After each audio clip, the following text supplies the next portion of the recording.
What? That girl would like to share a few words with you. The pretty one? Yeah, let's put them on. You know, the pretty ones look really good on camera. Well, she was sitting on the clutch behind the president. Uh-huh. Really? Yeah, she was sitting right behind the president. She You got to have- meet him before he came in. Would you like to go on camera with us for a few minutes? Sure. You're probably cold. No, I'm fine. Yeah, if they stand behind me. Please, that would be awesome. This is great. Come on, all you guys, do that. It'd be good. Guys. Krista Bustamante. Hi, I'm Hi. the organizing director of the Idaho Community Action Network. These are some of our members. Wow. We're working on social, racial, and economic justice issues. Wait, let me say that on camera. Okay. Sorry. Yeah, who are you with? TVOI News. Oh, nice. Yeah, I like TVOI News. He doesn't have any more cards. He gave them all away, so you'll have to remember. Okay, TVOI. The voice of Idaho. The TVOI. voice of Idaho. Okay. Are you ready? Please. Great. My name is Krista Bustamante. I'm the organizing director for the Idaho Community Action Network, and these are our wonderful members. They're the ones doing all the work. We work on social, racial, and economic justice issues, and we just are so excited and grateful. Today we stood out since 7:30 in the morning with banners thanking the president for his action on November 20th on immigration, DACA, and the extension and the new program of DAPA. And we were so excited to see him here today, and really our membership has been working so hard on the issues that he laid out in his middle class economics, especially on Medicaid expansion, on minimum wage.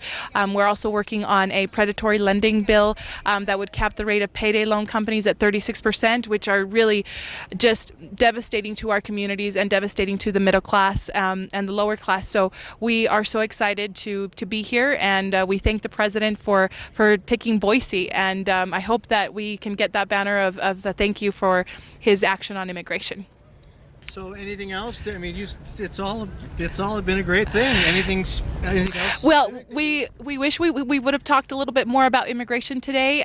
We have a lot of members here that are immigrants, or that we know people who are immigrants. And as you probably heard from one of our members, we have engineers in our community that are undocumented. And even if they have their degree in their bachelor's and their master's or even their PhD, they still can't get the jobs that they deserve, given their education, because of our broken immigration system. So we call on Congress and our delegation to fix the broken immigration system with a comprehensive bill that would include a pathway to citizenship for those students and those families, so that they're not separated anymore, and that we can also be part of the American dream that we so fight for.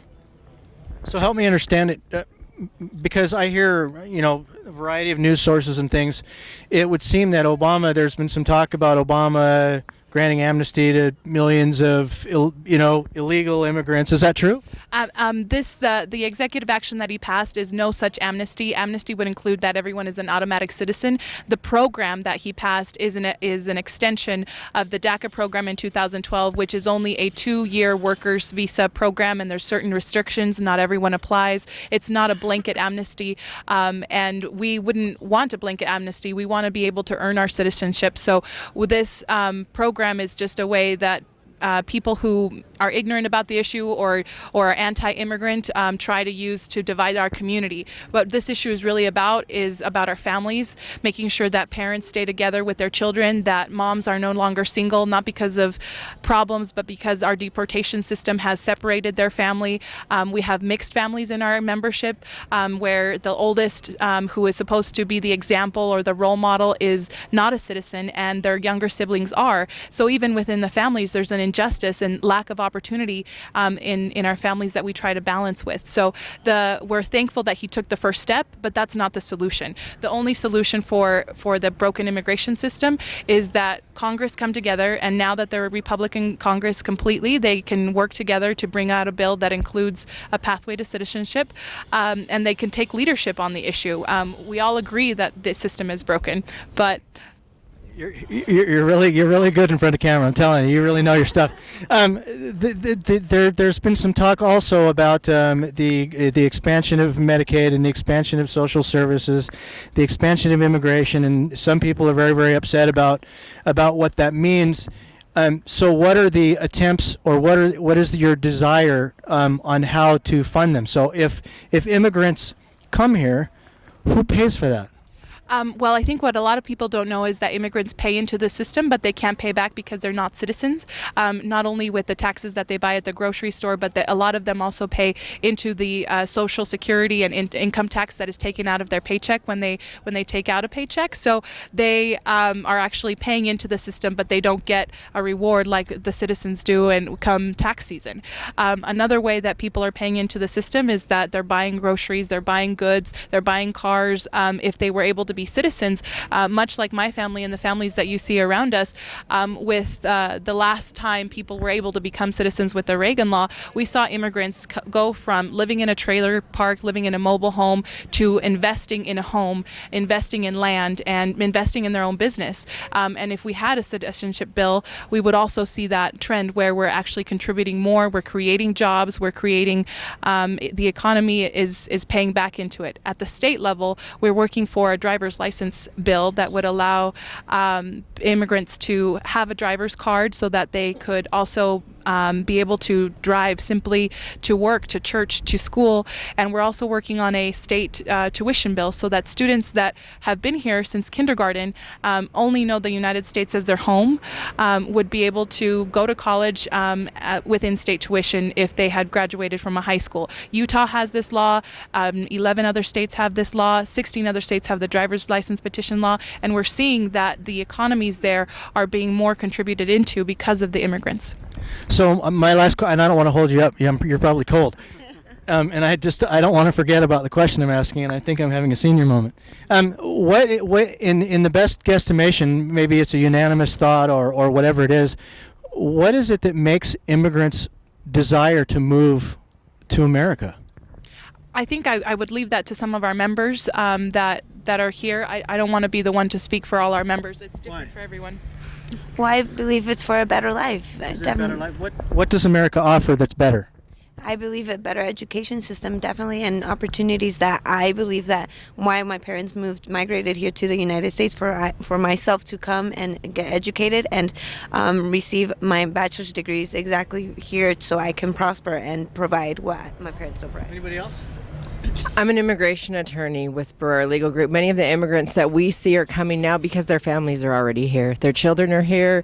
Their children have been here for many years. Their parents are here. Their brothers and sisters are here. And as Krista was saying, a lot of times half of the family is documented and one child's being deported while his siblings are American citizens. That's one of the reasons that many people return and that other family members enter. So are there any fundamental reasons besides the family separation that hit you right here? What are they? Hope and opportunity for the future of their children and their grandchildren, a better life they can build here and escape the corruption and violence in some of the countries that they're coming from. What makes America like that? Wow. What makes America the place that seems so much different than the rest of the world? Just the dream of living here, equality for everyone, justice, opportunity, freedom, things that other countries don't always have available to them. Do you believe in freedom and liberty in America? Yes. How do you believe that that's achieved? Hard work, education. What about The Constitution. Constitution? Great. So we actually believe that there's been some sort of preservation of freedom and liberty through our Constitution, correct? Yes. So what happens when we go through some of these things, it's been stated to me by many people that we're a democracy. Do you believe that we're a democracy? We're a democratic republic. What if I told you that we were quite something else? Or I could suggest that we might be something quite else than what we've been told. That would surprise me. Should we entertain the fact that we might be a constitutional republic? Yeah, yes, we could entertain that fact, but I do believe that in the countries that a lot of these individuals are coming from, where I'm hearing stories of torture, stories of children tied to trees, being stalked outside schools and kidnapped, family members getting body parts in the mail, this is much better than that. Well, thank you guys. Anybody else got any comments? That all the women stepped up and none of the men stepped up. I should put you guys on the spot, shouldn't I? Should we put them on the spot? Yeah, let's put him on this. Anybody? Sure, what do you have? I thought you'd had a question. The Obama speech, you liked it. Yeah, it was Give me phenomenal. one bullet point on what you liked about it. I think the sense of unity. I think that it comes bringing that spirit that we're all part of one big family, and I think that's an age-old tradition in this country. It's kind of gotten blurred throughout time, but I think that dream is starting to take life again. That we are all human beings at the core. It doesn't matter what our color is, what our beliefs are, but that we're tied together by one big dream. Do you believe that this nation is suffering from a racial issue? Absolutely. I think that we've come a long ways, but a lot of institutions, a lot of ideologies that are trying to preserve kind of some outdated attitudes about who we are and how we coexist. I think there's time for those to fall by the wayside and ultimately just begin to dissipate, and I think they're losing their power. Have you personally experienced racial issues, or may I entertain the possibility that the media could be driving towards a political end? Well, I won't speak on the media. I have my concerns about what they portray to the community and to our citizens. But yes, I'll answer. Me personally, I have experienced discrimination at a level where being raised to believe that if I worked hard and I performed academically, that I developed my skills as a professional, that I would have an equal opportunity. And unfortunately, even in this great state of Idaho, I've had to face ultimately just it's an ideology. It's a preservation of an old way of thinking and limited open-mindedness. Thank you. Anybody else? Last chance. I'm in Europe. Thank you so much. Thank you. Yeah. Look it up. Yeah, good. Thank you. Thank you. All right, thank you. Tom Munz. Well, here we are at BSU. Obama's just left. It looks like we're experiencing the last of the crowd. We've spoken with, I should say all races and colors and creeds and different people. We had some people here talking about creating, having the Fed's involvement in creating a national monument through the White Cloud National Forest, I think it is. We had some folks that were extremely concerned about the XL pipeline. We had some people that really enjoyed the idea of Obama's free education. And the irony about all of it, and beautiful people, I've got to tell you, you can see through the video interviews that they've had, they really believe in what they say. They really believe in what they're doing. And in many cases, there are very many people that are rather educated. They can defend why they believe the way they do. But one thing that they had in common is none of them understood what form of government we have. No, none of them. They all believe in freedom and unity as the president speaks, but somehow nobody talks about the Constitution. Nobody talks about the limited powers that are authorized by the Constitution to maintain limited government. To be able to understand that the president, the executive branch of the United States of America, as the leader of this free world, is shackled by Article 2 of the Constitution and the power that Congress gives them. And so the dangerous part about here is when people believe that we're a democracy, a socialist democracy, a democratic republic, whatever it is, and while they're speaking of equality, is on two sides of a different coin.